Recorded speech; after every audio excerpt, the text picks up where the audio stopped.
Ce qui est impossible aux hommes est possible à Dieu.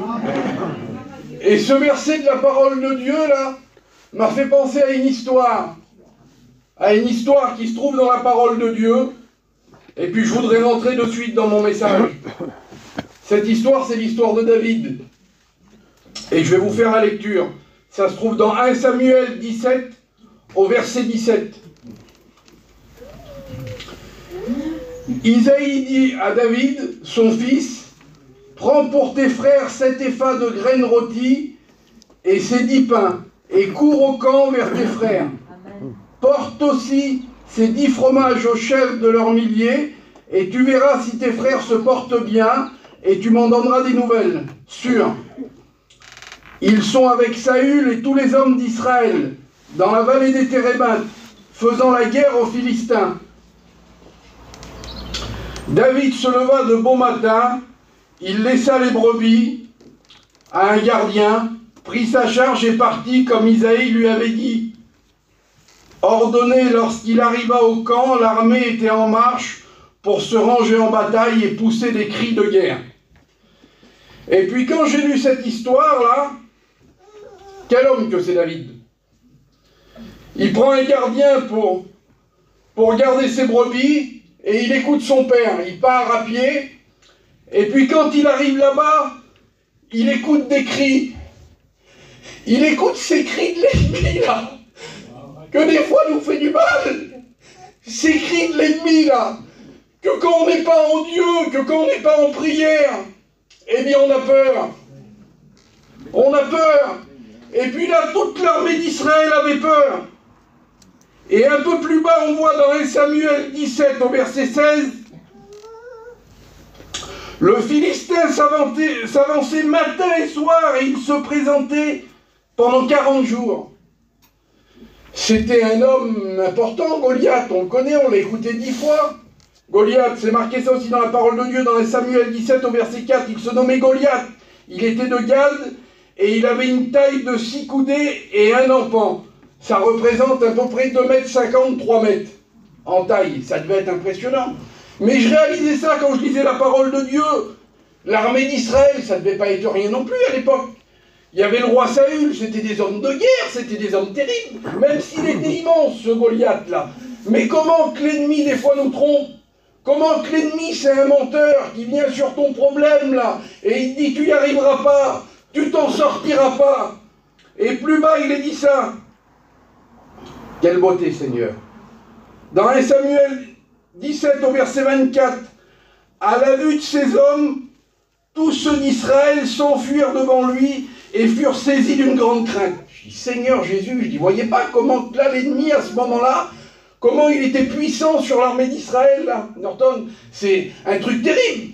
Mais il y a un autre verset de la parole de Dieu que j'ai pris, quelle beauté, Seigneur, dans Isaïe.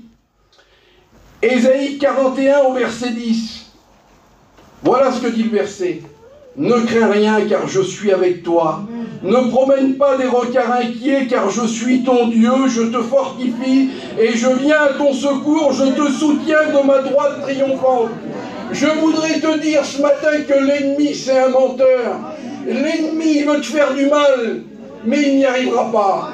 Quand on est en Dieu, c'est pas possible, il ne peut pas y arriver. Parce qu'on a le Tout-Puissant avec nous. Et quand on a Jésus avec nous, je voudrais vous dire, mes frères et sœurs, il ne peut rien nous faire. Tout ce qui va te dire l'ennemi au sujet de tes enfants, au sujet de ta famille, eh bien, il a aucun pouvoir. Gloire à Dieu.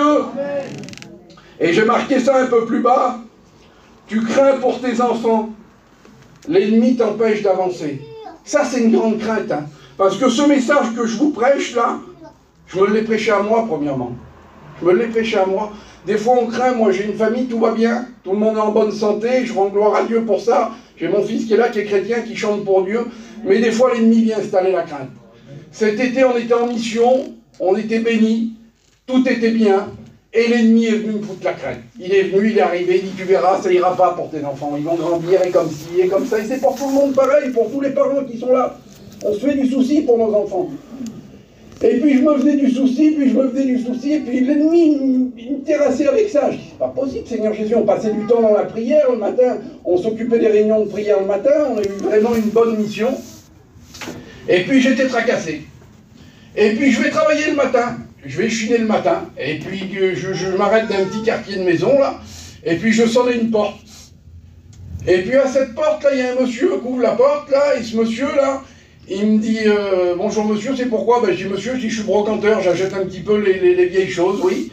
Ben, il dit monsieur, peut-être que j'aurai des choses. Et puis il me fait rentrer dans la maison. Et quand je rentre dans cette maison là, il y a des Bibles, il y a la parole de Dieu, il y a des versets partout dans la maison là. Et puis je dis monsieur, je vois ces versets, je dis vous êtes chrétien? Ben, il dit oui monsieur, il dit je suis serviteur de Dieu, il dit c'est moi qui m'occupe de l'église de Royan, je suis responsable de l'église de Royan. Et puis je vous dis, j'avais cette crainte dans mon cœur là. Et puis je parle avec cet homme-là, puis sa compagne elle arrive et sa fille elle arrive. Et il dit monsieur, il dit si vous voulez on passe un petit moment de prière. Ben je dis oui monsieur. Et puis je lui explique, je suis étudiant en vie et lumière, comme ci, comme ça, puis je lui explique un petit peu tout. Et puis on prie le Seigneur. Et comme on prie le Seigneur là, il y a une présence de Dieu qui tombe dans cette maison là, particulier. Mais Norton, quelque chose de particulier. Et là, cette crainte que j'avais dans mon cœur là, pourtant tout était bien, j'ai mon fils qui a 16 ans, j'ai ma petite qui a 10 ans, il n'y a pas lieu d'avoir la crainte. Mais des fois l'ennemi, il est malin, il nous attaque avec des choses, avec les choses qu'on aime le plus, et puis voilà, j'avais cette crainte là dans mon cœur. Et là, quand on passe un moment dans la prière là, la femme du monsieur là, elle donne une prophétie. Elle donne une prophétie. Elle est dans la prophétie là, elle dit ne t'inquiète pas pour ton fils. Il parlera de l'évangile partout où il ira. Elle dit ne t'inquiète pas pour ta fille, elle a des grands cheveux, elle parlera de Dieu. Je dis Seigneur Jésus, je dis voyez pas comme t'es grand. Elle a fini cette prophétie là, je suis reparti, j'étais libéré. Mais comprenez ce que je veux dire. Des fois l'ennemi vient nous mettre le trouble, dans notre famille, vient nous mettre le trouble. Moi qui vous parle, Norton il en a parlé tout à l'heure, moi mon père était serviteur de Dieu, c'est les premiers chrétiens qu'il y a eu ici avec Fredo. C'est les premiers chrétiens. Moi qui vous parle, j'étais une bête à misère, je ne veux pas rentrer dans les détails, comprenez ce que je veux dire. Mais la prière d'une mère qui est là, quelle importance mes frères et sœurs. Si tu as des enfants qui ne sont pas chrétiens, eh bien il y a un mode d'emploi, pourtant je suis un étudiant. Le mode d'emploi c'est de se mettre à genoux. On a un Dieu qui est vivant, qui est puissant, qui exauce les prières. Des fois nous on voudrait tout voir tout de suite, mais le Seigneur agit. Et puis je crois qu'il va agir dans ta vie. Je ne sais pas quel problème que tu es venu ce matin avec tant de soucis qu'on vit au jour d'aujourd'hui, mais le Seigneur va répondre à ta prière et le Seigneur va bénir tes enfants. Gloire à Dieu. Dans 1 Samuel 17, au verset 32, David dit à Saül que personne ne se décourage à cause de ce Philistin. Quel homme David? Quand je lisais ce verset de la Bible, là, il arrive avec toute l'armée d'Israël, c'est un petit jeune, et il dit ne vous découragez pas, parce que David savait qui il servait.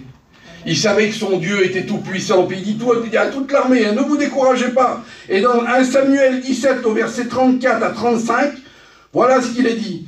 David dit à Saül, ton serviteur faisait paître les brebis de son père, et quand un lion ou un ours venait enlever du troupeau, je courais après lui, je le frappais, et j'arrachais la brebis de sa gueule.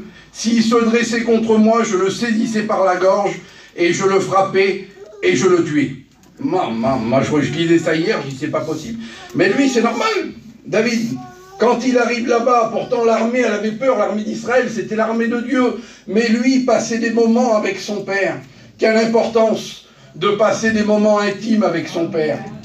Vous savez, des fois on entend des personnes qui expliquent des expériences, des belles expériences, mais d'il y a 15 ans, 20 ans. C'est beau, merci Seigneur pour ces personnes qui expliquent ces expériences-là. Mais on a besoin de vivre des expériences nouvelles. Et pour vivre des expériences, qu'est-ce qu'il faut faire? Eh bien, il faut passer des moments avec son père. Parce que si on ne passe pas de moments avec son père, comment voulez-vous qu'on fasse? Je regardais cet exemple-là hier. Par exemple, on a nos parents, pour celui qui a ses parents, et puis si on ne leur parle pas à nos parents là, si on a notre père qui est là, qui est dans le terrain, là, qui est âgé, puis qu'on ne lui parle jamais, ou notre mère là, qu'on ne lui parle jamais, ben on ne va pas savoir ce qu'elle veut exactement. Comprenez ce que je veux dire? Qu'on y passe devant tous les jours et puis qu'on n'y parle pas. Eh ben on ne va pas savoir ses besoins. Moi, ma mère qui est là, je la prends en exemple là. Eh ben des fois elle me parle. Je vais chez elle, ma mère, alors ça va? Oui, oui, ben t'as vu, il y a eu ça, comme ci, comme ça, comme ça. Mais si tu parles jamais avec ton père, et si tu viens à la réunion que 2 fois par semaine, puis à ton culte le dimanche, comment veux-tu vivre des expériences? Tu pourras pas vivre des choses. C'est pas possible. T'as pas d'intimité avec Dieu. Comprenez ce que je veux dire. Je me l'ai prêché à moi. Vous comprenez bien, je suis un étudiant. Ce message-là, je me l'ai prêché à moi. Mais comment voulez-vous vivre des choses si on ne prie pas, s'il n'y a pas de prière, si on passe 1h30 à la réunion 2 fois par semaine? Ben, c'est pas possible. On vivra rien du tout. Puis on restera sur nos expériences du départ d'il y a 20 ans. Puis on expliquera toujours la même chose. Quelle importance de vivre des choses avec Dieu. Quelle importance de vivre la puissance de Dieu. J'étais aux écoles bibliques pour vous dire comment c'est grand. Je l'ai expliqué dimanche dernier. Il y a peut-être pas dimanche dernier, il y a 2 ou 3 dimanches. J'étais venu là et je l'avais expliqué, mais il y a des personnes qui n'étaient pas là. Je vais vous le dire. On faisait des petites réunions vers des gens. On a fait des réunions vers du monde là-bas. Je l'ai expliqué hier. Et puis cette année, quand on est arrivé, c'était Gershom qui venait avec nous normalement. Et cette année, il n'y était pas. Donc il fallait que je trouve un autre ancien. Et je me suis mis devant Dieu. Je dis, Seigneur, je dis, regarde, les gens, ils veulent des réunions, ils m'ont appelé. Et je dis, nous, on est des étudiants, je dis, on ne peut pas y aller tout seul, il nous faut un ancien avec nous. Et là, je demande à Dieu, je prie le Seigneur, je dis, Seigneur, j'avais un homme que je connaissais, c'est le frère Glazo, qui vient nous faire la réunion mercredi. Je dis, Seigneur, je dis, je vais passer avec mon auto, il tombait de l'eau à verse. Je dis, réellement, si c'est ta volonté, là, qu'on continue ces réunions vers ces gens-là, je dis que cet homme-là, il tombe de l'eau à verse, je dis, c'est pas possible qu'il soit là, il tombe trop d'eau. Mais je dis, si ça vient de toi, eh bien cet homme-là, il sera à cet endroit où je vais demander, là. Il y avait des bouteilles de gaz, et bien je dis qu'il soit là, l'homme, quand je passe avec l'auto. Et je dis, Seigneur, là, on fera les réunions et on fera ta volonté. Je passe avec l'auto, mais j'y croyais même pas, la prière. Je passe avec l'auto pour vous dire la grandeur de Dieu. Je passe avec l'auto, l'homme, il était là en dessous l'eau, dans les bouteilles de gaz. Il tombait de l'eau à verse, pas de la petite eau, mais de l'eau à verse. Je m'arrête, je dis Glazo comme ça. Mais il dit, pas de problème, il dit, moi, il dit, je vais en Roumanie, il dit, pour faire des réunions, il dit, pour une personne. Si vous voyez les bénédictions qu'on a eues pendant 2 mois. Mais il faut parler à Dieu, mes frères. Il faut être dans l'intimité avec son Père. Gloire à Dieu. J'ai marqué ça. Quand on passe par le combat, si on n'a pas Dieu, comment voulez-vous combattre? Comment voulez-vous que David, là, contre un lion, pouvait combattre contre un lion s'il n'y avait pas Dieu? C'est pas possible. Des combats comme ça, il y a des combats que sans Dieu, tu ne pourras pas t'en sortir. Tu vas essayer de t'en sortir par toi-même, mais tu n'y arriveras pas. Il n'y a que Dieu qui peut faire. Par tes forces à toi, tu n'y arriveras pas, c'est pas possible. Et j'ai pris un autre verset de la parole de Dieu, toujours dans l'histoire de David. C'est dans 1 Samuel 17 au verset 38. Je vais vous faire la lecture. Saül fit mettre ses vêtements à David, et il plaça sur sa tête un casque d'airain, et le revêtit d'une cuirasse. David saisit l'épée de Saül par-dessus ses habits et voulut marcher, car il n'avait pas encore essayé. Mais il dit à Saül, je ne puis pas marcher avec cette armure, je n'y suis pas habitué, et il s'en débarrassa. Comment que le monde, parce que là on le voit dans le verset un peu plus bas, David il savait. David, quand il est arrivé là-bas, qu'il a vu Goliath, ça ne lui faisait pas peur du tout. On le voit dans le verset. Lui, il savait qu'il allait l'avoir à Goliath. Mais comment que l'ennemi, des fois on est dans le plan de Dieu, on part pour travailler pour Dieu, et l'ennemi voudrait nous charger encore. Regardez, là, on le voit là dans ce verset, là, Saül veut le charger, il veut faire mettre ses vêtements, mais Saül, ça devait être un homme important. Ça y allait pas.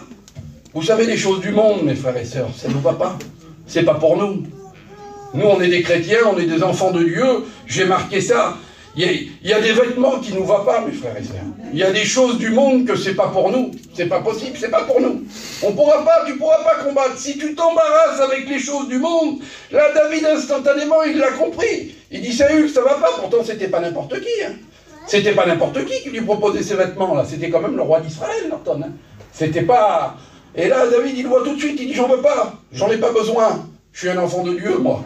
J'ai pas besoin des choses du monde. J'ai pas besoin des vêtements du monde. J'ai pas besoin que tout ce que le monde me propose. J'en ai pas besoin.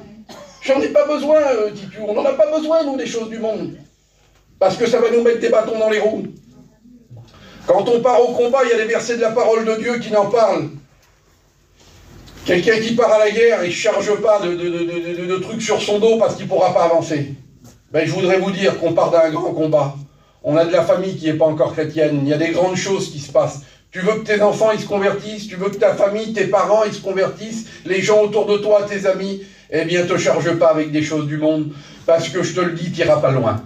Avec les choses du monde, on n'ira pas loin. Et là, dans ce verset, David l'avait compris, il dit, j'en veux pas, ça garde-les tous tes vêtements. J'en ai pas besoin, moi.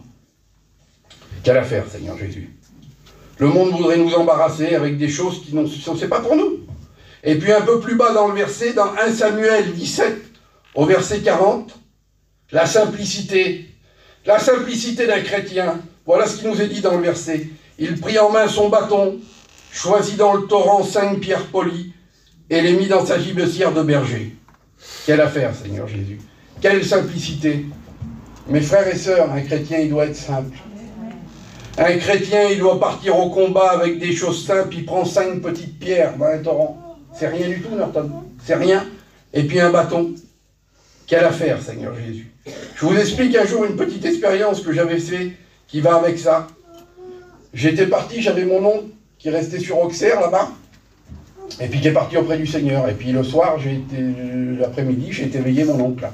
Et puis on était assis, puis j'étais avec mes cousins, on était assis. Et puis il y a un homme qui arrive que je ne connaissais pas. Et cet homme-là, il reflétait quelque chose. Il était habillé tout simplement.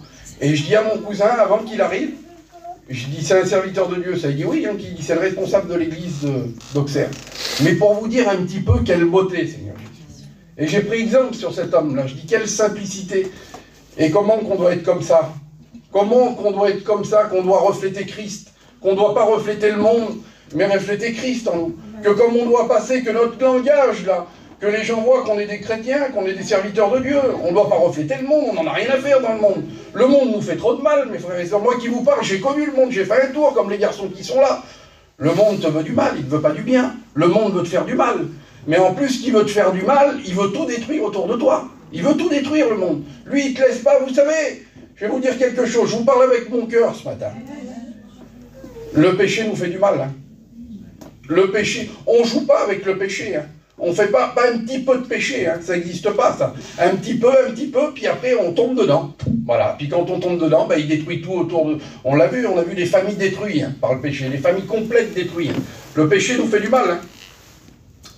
Et puis je vais dire un autre verset de la parole de Dieu qui se trouve dans 1 Samuel 17, au verset 45.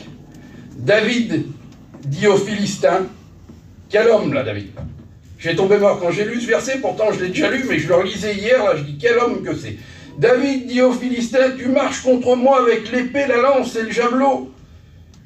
Et moi je marche contre toi au nom de l'Éternel des armées, du Dieu de l'armée d'Israël que tu as insulté. Là d'entrée, il savait David, là, de la façon qu'il est dit le verset, là. Arrête mon ami, arrête avec tes armes, avec tout ça. Je suis avec Dieu, moi. Il y a Jésus-Christ qui vit en moi. L'ennemi ne peut rien faire.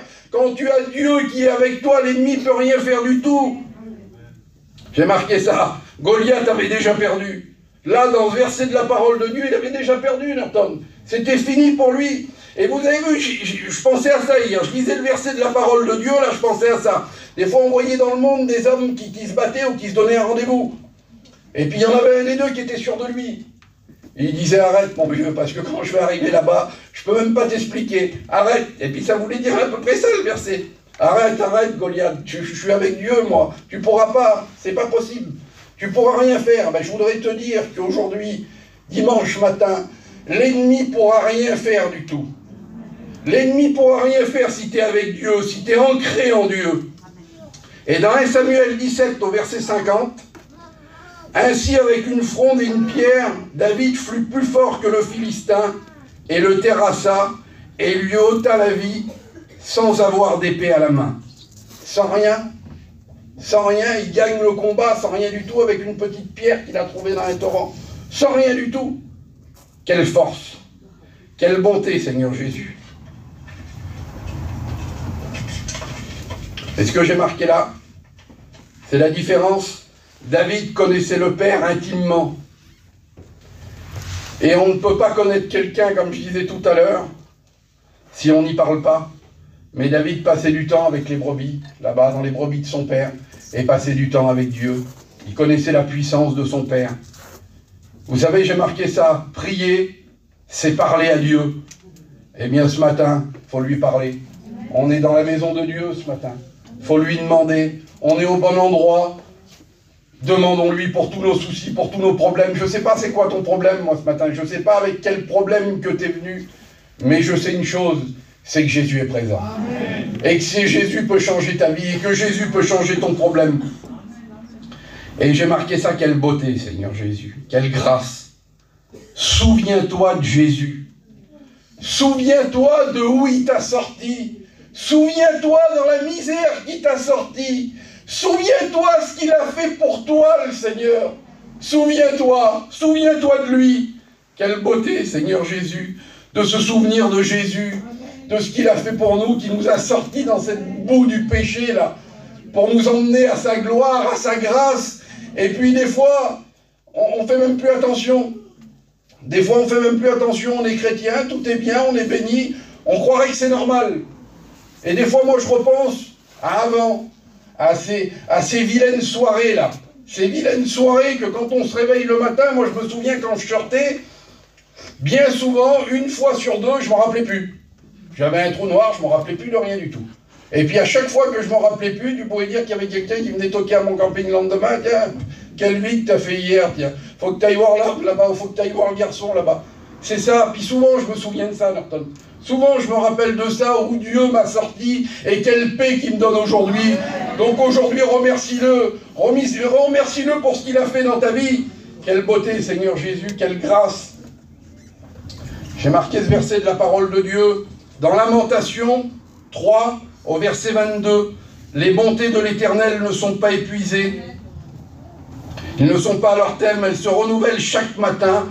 Oh, que ta fidélité est grande. » Je voudrais te dire que ce matin, Jésus veut te renouveler.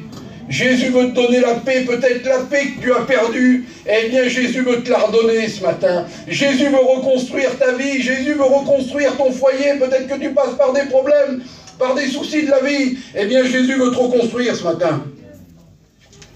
Quelle beauté, Seigneur Jésus. Quelle grâce.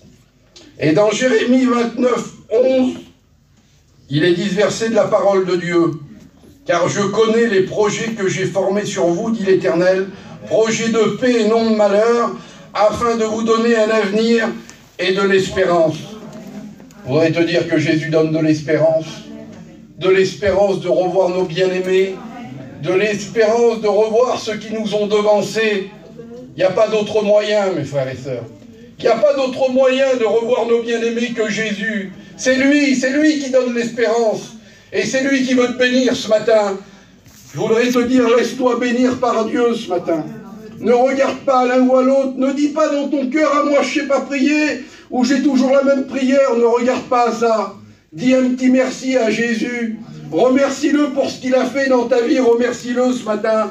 Et je prends le dernier verset de la parole de Dieu. Quelle beauté dans Philippiens 4 au verset 6. Ne vous inquiétez de rien, mais en toute chose faites connaître. Et je vais demander à mon fils qui va venir vous chanter un cantique. On va se lever puis on va le remercier ce matin. Seigneur, je veux te louer, te rendre gloire et grâce, te dire merci Jésus. Merci Seigneur d'avoir pu porter ta parole. Tu connais les besoins de chacun Seigneur. Tu connais toutes choses mon Dieu. C'est toi qui bénis Seigneur. C'est toi qui fais Jésus. Et tends tes bonnes mains sur nous ce matin Seigneur. À toi toute la gloire.